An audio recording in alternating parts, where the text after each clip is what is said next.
Chapter 21. Came a beautiful fall day, warm and languid, palpitant with the hush of the changing season, a California Indian summer day, with hazy sun and wandering wisps of breeze that did not stir the slumber of the air, filmy purple mists that were not vapors but fabrics woven of color, hid the recesses of the hills. San Francisco lay like a blur of smoke under her heights. The intervening bay was a dull sheen of molten metal, whereon sailing craft lay motionless or drifted with the lazy tide. Far Tamalpais, barely seen in the silver haze, bulked hugely by the Golden Gate, the latter a pale gold pathway under the westering sun. Beyond, the Pacific, dim and vast, was raising on its skyline tumbled cloud masses that swept landward, giving warning of the first blustering breath of winter. The erasure of summer was at hand, yet summer lingered, fading and fainting among her hills, deepening the purple of her valleys, spinning a shroud of haze from waning powers and sated raptures, dying with the calm content of having lived and lived well. And among the hills, on their favorite knoll, Martin and Ruth sat side by side, their heads bent over the same pages, he reading aloud from the love sonnets of the woman who had loved Browning, as it is given to few men to be loved. But the reading languished. The spell of passing beauty all about them was too strong. The golden year was dying as it had lived, a beautiful and unrepentant voluptuary. The reminiscent rapture and content freighted heavily the air. It entered into them, dreamy and languorous, weakening the fibers of resolution, suffusing the face of morality or of judgment with haze and purple mist. Martin felt tender and melting, and from time to time warm glows passed over him. His head was very near to hers, and when wandering phantoms of breeze stirred her hair so that it touched his face, the printed pages swam before his eyes. "I don't believe you know a word of what you are reading," she said once, when he had lost his place. He looked at her with burning eyes, and was on the verge of becoming awkward when a retort came to his lips. "I don't believe you know either. What was that last sonnet about?" "I don't know," she laughed frankly. "I've already forgotten. Don't let us read any more. The day is too beautiful." "It will be our last in the hills for some time," he announced gravely. "There's a storm gathering out there on the sea rim." The book slipped from his hands to the ground, and they sat idly and silently, gazing out over the dreamy bay with eyes that dreamed and did not see. Ruth glanced sidewise at his neck. She did not lean toward him. She was drawn by some force outside of herself and stronger than gravitation, strong as destiny. It was only an inch to lean, and it was accomplished without volition on her part. Her shoulder touched his as lightly as a butterfly touches a flower, and just as lightly was the counter-pressure.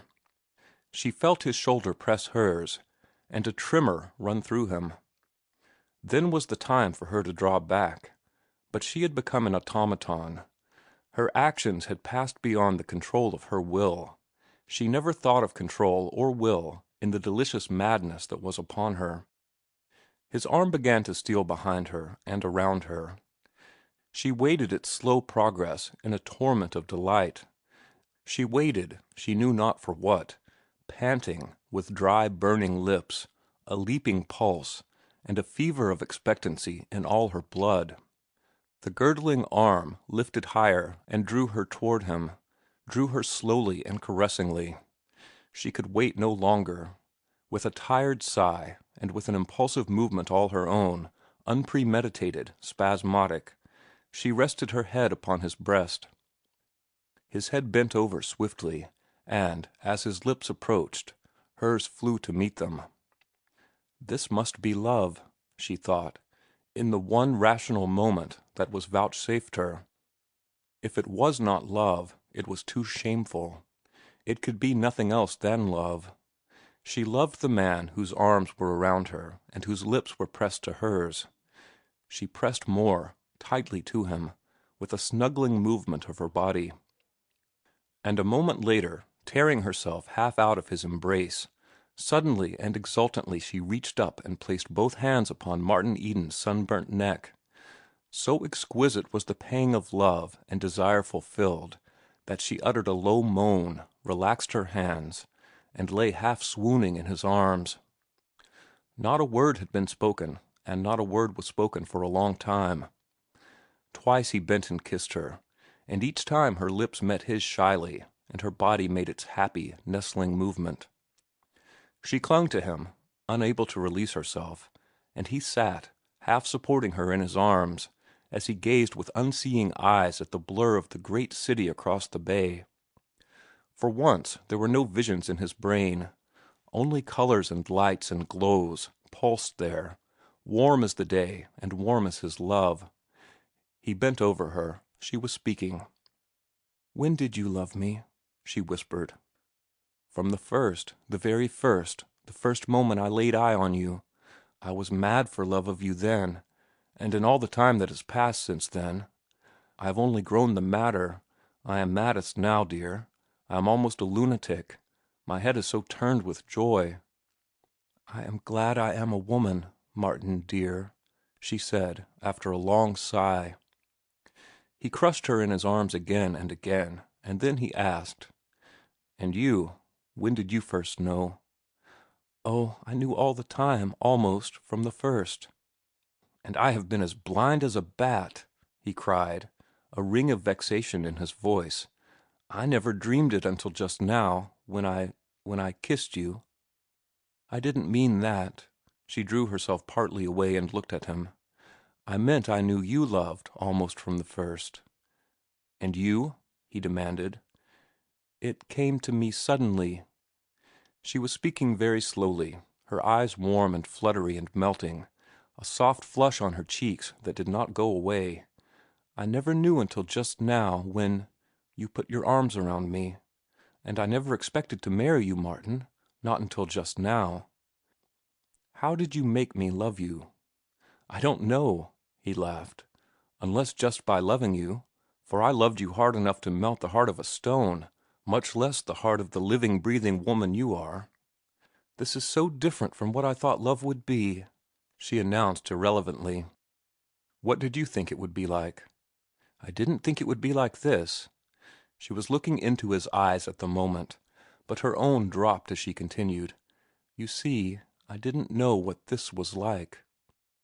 He offered to draw her toward him again, but it was no more than a tentative muscular movement of the girdling arm, for he feared that he might be greedy. Then he felt her body yielding, and once again she was close in his arms, and lips were pressed on lips. "What will my people say?" she queried, with sudden apprehension, in one of the pauses. "I don't know. We can find out very easily any time we are so minded." "But if Mamma objects, I am sure I am afraid to tell her." "Let me tell her," he volunteered valiantly. "I think your mother does not like me, but I can win her around. A fellow who can win you can win anything, and if we don't—" "Yes?" "Why, we'll have each other. And there's no danger not winning your mother to our marriage. She loves you too well." "I should not like to break her heart," Ruth said pensively. He felt like assuring her that mothers' hearts were not so easily broken, but instead he said, "And love is the greatest thing in the world." "Do you know, Martin, you sometimes frighten me. I am frightened now, when I think of you and of what you have been. You must be very, very good to me. Remember, after all, that I am only a child. I never loved before." "Nor I. We are both children together, and we are fortunate above most, for we have found our first love in each other." "But that is impossible," she cried, withdrawing herself from his arms with a swift, passionate movement. "Impossible for you. You have been a sailor, and sailors, I have heard, are—" Her voice faltered and died away. "Are addicted to having a wife in every port?" he suggested. "Is that what you mean?" "Yes," she answered in a low voice. "But that is not love." He spoke authoritatively. "I have been in many ports, but I never knew a passing touch of love until I saw you that first night. Do you know, When I said good night and went away, I was almost arrested." "Arrested?" "Yes, the policeman thought I was drunk, and I was, too, with love for you." "But you said we were children, and I said it was impossible for you, and we have strayed away from the point." "I said I never loved anybody but you," he replied. "You are my first, my very first." "And yet you have been a sailor," she objected. "But that doesn't prevent me from loving you the first." "And there have been women, other women. Oh." And to Martin Eden's supreme surprise, she burst into a storm of tears that took more kisses than one and many caresses to drive away. And all the while there was running through his head Kipling's line, "And the Colonel's lady and Judy O'Grady are sisters under the skins." It was true, he decided, though the novels he had read had led him to believe otherwise. His idea, for which the novels were responsible, had been that only formal proposals obtained in the upper classes. It was all right enough, down whence he had come, for youths and maidens to win each other by contact. But for the exalted personages up above, on the heights, to make love in similar fashion had seemed unthinkable. Yet the novels were wrong. Here was a proof of it. The same pressures and caresses, unaccompanied by speech, that were efficacious with the girls of the working class were equally efficacious with the girls above the working class. They were all of the same flesh, after all, sisters under their skins, and he might have known as much himself had he remembered his Spencer. As he held Ruth in his arms and soothed her, he took great consolation in the thought that the Colonel's lady and Judy O'Grady were pretty much alike under their skins. It brought Ruth closer to him, made her possible. Her dear flesh was as anybody's flesh, as his flesh. There was no bar to their marriage. Class difference was the only difference, and class was extrinsic. It could be shaken off. A slave, he had read, had risen to the Roman purple. That being so, then he could rise to Ruth. Under her purity and saintliness and culture and ethereal beauty of soul, she was, in things fundamentally human, just like Lizzie Connolly, and all Lizzie Connollys. All that was possible of them was possible of her. She could love and hate, maybe have hysterics, and she could certainly be jealous, as she was jealous now, uttering her last sobs in his arms. "Besides, I am older than you," she remarked suddenly, opening her eyes and looking at him. 3 years older." "Hush, you are only a child, and I am 40 years older than you, in experience," was his answer. In truth, they were children together, so far as love was concerned, and they were as naive and immature in the expression of their love as a pair of children, and this despite the fact that she was crammed with a university education and that his head was full of scientific philosophy and the hard facts of life.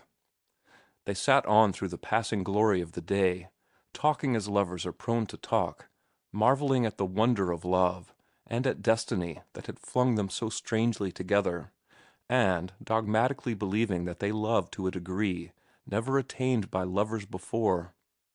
And they returned insistently, again and again, to a rehearsal of their first impressions of each other, and to hopeless attempts to analyze just precisely what they felt for each other, and how much there was of it. The cloud masses on the western horizon received the descending sun, and the circle of sky turned to rose, where the zenith glowed with the same warm color. The rosy light was all about them, flooding over them as she sang "Goodbye, Sweet Day." She sang softly, leaning in the cradle of his arm, her hands in his, their hearts in each other's hands. End of chapter 21.